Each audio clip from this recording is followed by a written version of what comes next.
Okay, what defines a buyer's market? There's a lot of different opinions on this. People draw the line at different markers along the way. But typically, buyers and sellers markets is pretty much defined based on months of inventory left.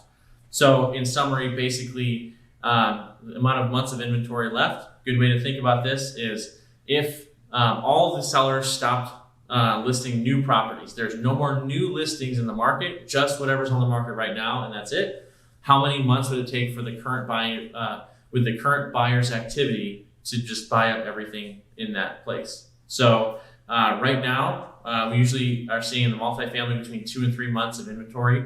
And that's pretty typical in the multifamily. It fluctuates quite a bit because there's not as many properties. Like on the residential side, you can have hundreds and hundreds, 800, 1,000 properties for sale, whereas multifamily, you're usually like 50s and 60s and stuff. So those numbers can swing quite a bit on the multifamily side.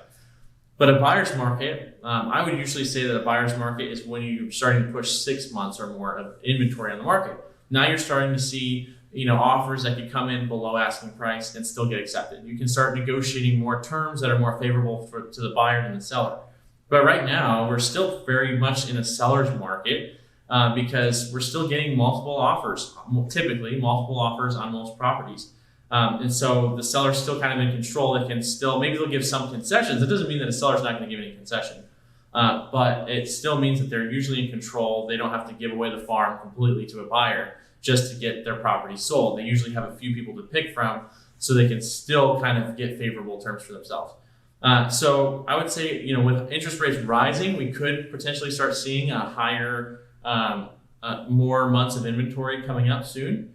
But maybe we'll start to get to 3 and 4 months of inventory, but probably not until we hit about 6 months, or maybe 5 or 6 months or so is when we're going to start to see an actual buyer's market. For now, we're still very much in the seller's market.